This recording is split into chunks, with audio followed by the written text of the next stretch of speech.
Hi, I'm Tom Scioli, author of Jack Kirby, The Epic Life of the King of Comics. I Am Stan, a graphic biography of the legendary Stan Lee, and Jack Kirby's Star Warriors, starring Adam Starr and the Solar Legion. All three of those books are available for pre-order by following the pre-order links in the show notes below. This day had to come. It's the final issue of Batman and Robin, The Boy Wonder. Now, I have no idea how many issues this was originally projected to run. This is issue 10. All-Star Superman ran for 12 issues, so maybe this is supposed to run for 12 issues.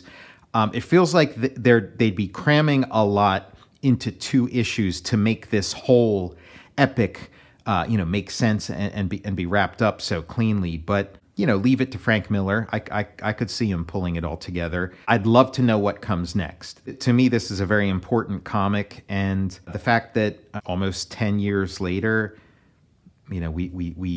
we didn't get any closure. Hopefully that'll happen at some point. But so here it is: Frank Miller and Jim Lee with Scott Williams and Alex Sinclair. So let's get into this. Now we have a change of point of view. The story's now being told by Jim Gordon, and it says 1 week later, which makes me think, okay, well, at least the world still exists a week after, the events of the story that's being told, because that is not a given. Jim Gordon is doing a monologue talking about, how frustrating it is dealing with this Batman, and how he's jealous of people who work in Metropolis because Superman seems like a much easier guy to get along with. And so he's telling his story sort of, film noir style, and, with visuals to go with it. And there's a Daredevil issue called Guts, where Foggy Nelson is kind of, telling a story in a similar way to much more comedic effect, but, kind of a similar setup where, he's sort of talking to the reader. The story he's telling starts with a, just battered Catwoman, crawling around, and she's trying to find Batman. You need to get this to Batman. So last time we saw her, she was just sort of getting acquainted with the Joker, and now she's just completely shredded, obviously from her encounter with the Joker, that he's just, another level of magnitude. Gordon has this note that Catwoman wanted to get to Batman. I took Stavros's report and looked the piece of cardboard over. It was a note written in blood. It didn't make any sense. Just one lunatic in tights writing to another. Not worth my time or a nickel of taxpayer money. Not worth a damn to anybody. So he just throws it in the water. Now that seems, pretty cold at a glance, but Batman is under there and catches the note, gets it. It says, "The first time." You said it, cop. Not worth your time, not worth a damn to anybody. But us lunatics in tights, we've got a way of looking out for each other. Let's go, kid. Yes, sir. And does Mr. Goddamn Batman give me so much as thanks? Of course not. That'd hardly be grim and gritty, would it? The jerk. So, Gordon threw this away knowing that Batman was down there, and made that big, monologue, sort of, speaking aloud to sort of give himself the cover, sort of, not let on that he's actually working with Batman, trying to help Batman, but do it in a way that sort of disguises it, because Batman is a, fugitive at this point. Commissioner Gordon gets a call that his wife, got really drunk and got in a horrible car accident. Batman and Robin are giddily jumping around, enjoying the action and adventure that they're having together. And double page splash, multiple Robins as they sort of jump around, and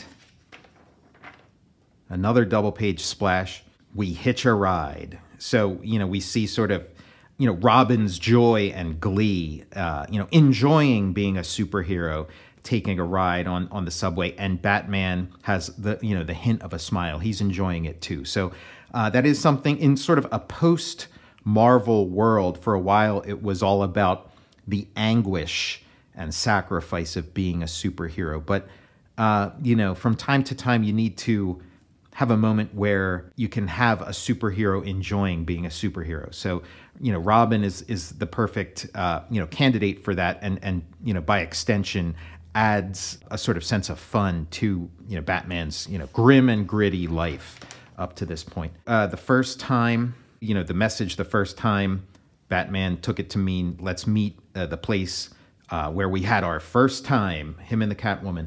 And I do wonder where this fits in, with the continuity of sort of, Batman Year One and Dark Knight Returns and all that, because he talks about, the first time for them and, when our first time here in my first bat cave, here where I lived on rats and proved I didn't need Wayne's billions.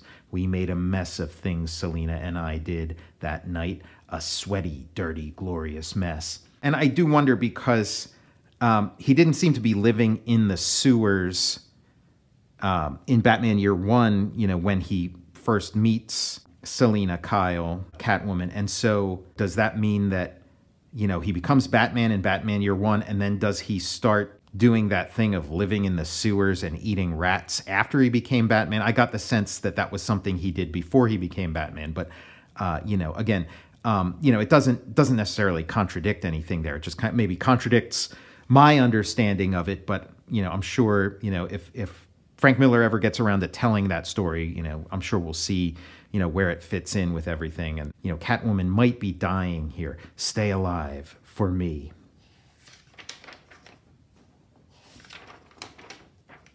And so here is what makes this a very controversial, very incendiary comic book, and possibly why the series got, canceled or just didn't, why the series ends after this issue, even though it obviously doesn't end the story. It ends with to be continued. So, so here's the controversy if you weren't aware. Hey, you little. So we have all these bits of dialogue that are blacked out. And in the original printing of this, which I've never seen myself, in the original printing, they had the words and then they were blacked out with a black bar. But apparently the lettering was just a K black. It was just a layer of black ink. But the black bar was a CMYK black. So, so it was, partially cyan, partially magenta, partially yellow, and 100% K, 100% black. And the lettering layer is on top of everything else in the electronic file, where all this, artwork and lettering resides. The lettering is at the top, and the lettering is not transparent at all. So what you end up getting is that K black and that CMYK black. You could, perfectly read the fuck and shit and whatever. It wasn't covered up at all in that original printing. You could fully read it because you'd have this bar that's like, a really dark glossy black, and then you'd have this lettering on top of it that looked, by comparison, like a gray. So you could very, very clearly read it, and that was an error. And DC did not want the book to go out that way. They, this thing of having these words, deleted and a black bar over them, great, perfect. But they didn't want the actual word to get out. And so as a result, they recalled all the printed issues, and any, retailer who got them was instructed to, absolutely do not, put this out, do not sell this, do not give this away, send this right back to us so we can destroy it. So I've never actually seen one of those issues with the error. I'd love to. It seems to me like one of those sort of, ultimate comics collector's items. So when they did this printing, they just took the words out altogether. So you just get the black bar, no black bar plus the deleted, plus the word. You get just the black bar. So Frank Miller walking that line, and unfortunately through error or whatever, makes it go, too far over the line for DC's purposes. Very expensive mistake. Whoever made that mistake, very expensive mistake. And so we have, Barbara Gordon, Batgirl, on her skateboard. Basically, it seems pretty clearly modeled after Jim Rugg and Brian Maruca's Street Angel, which I think You know, you sort of saw a lot of that in mainstream comics post, you know, after that comic came out. You'd see a lot of, you know, it seemed like if they ever had sort of a young, red-haired female heroine, that, you know, somehow she'd end up on a skateboard and kicking a lot of ass. So I definitely think that influence is at play here. Barbara Gordon was never associated with a skateboard prior to this, but you know, maybe it's parallel thinking, but I personally doubt it. And so she's having a great time. This here arcade belongs to the fucking Batgirl. And so she's causing all kinds of trouble in the name of Batman, and now Black Canary is continuing her, you know, war on crime, and, you know, finds this sort of, you know, den where they're, you know, like a red room kind of situation, and she's setting fire. She's taking their money and setting fire to the whole thing. Basically, you know, committing mass murder. So I do the devil a wee favor. I trust he'll welcome a midnight snack. And she rides off and, you know, goes, you know, catapulting in her motorcycle. Name me a law that nutcase broad isn't breaking. Forget her, Merkel. Get me to my car. She's laughing all the way, kicking ass and loving it.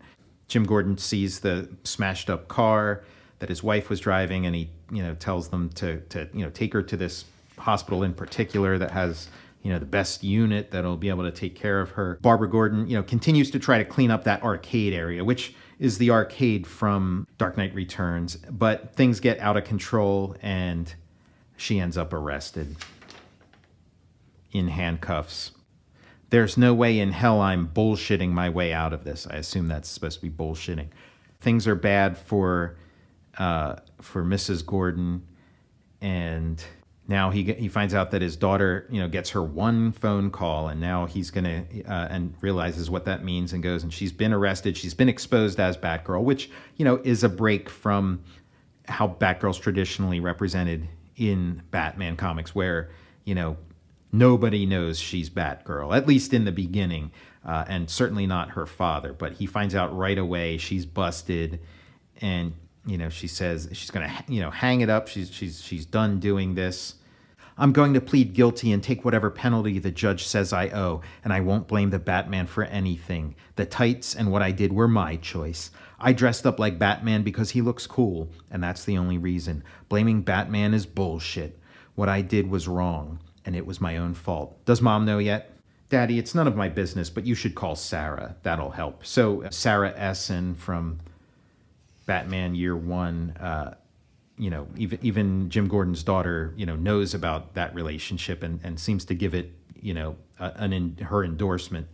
So as they're trying to save the life of Mrs. Gordon, it's the wrong thing to do. It's the only thing to do. Sarah, it's Jim. Sorry to wake you up. No, nothing's wrong. Nothing like that.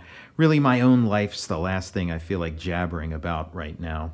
Just tell me about your day. I just want to hear your voice. And in Dark Knight Returns, you know, Sarah is the wife that he's with, that Jim Gordon's with, that, you know, obviously, you know, this marriage ends and he gets married to Sarah Essen. And so, you know, this leads us to believe maybe his first wife dies here, or maybe not. She washes over me and there's no pain or guilt anywhere in the world. Somewhere in the middle of it, a wild thought flickers through my head, a strange thought. There is one person I'd love to talk to tell all my problems to. One person, a man, but I scarcely know him, and he's miles from here, and I'm not even supposed to know his real name. And that's one of the conceits of Frank Miller's Batman, is that Jim Gordon has known that Bruce Wayne is Batman from page 1 of Detective Comics number 27, and he just sort of, you know, play acts and pretends and lets you know, Bruce Wayne think that he's fooling him, but he's known all along. A wild thought, a fleeting thing. Then I fall back into Sarah's voice, and I know I'll be strong enough and wise enough to handle things, and everything's going to be all right. All right, all right. Everything's going to be all right. So as of now, that's the end of this series. You know, to be continued, but you know, October 2008 it says there. So 15 years later, I can't believe it's 15 years later. But yes, 15 years later, you know, still nothing. So maybe this is the end, and everything's going to be all right. It's not a bad way to end a story, but hopefully we get more. And if we do, I'll review it here on the Total Recall Show. I'm Tom Scioli, author of Jack Kirby, The Epic Life of the King of Comics. I Am Stan, a graphic biography of the legendary Stan Lee, and Jack Kirby's Star Warriors, starring Adam Starr and the Solar Legion. All three of those books are available for pre-order by following the pre-order links in the show notes below. I'll see you next time.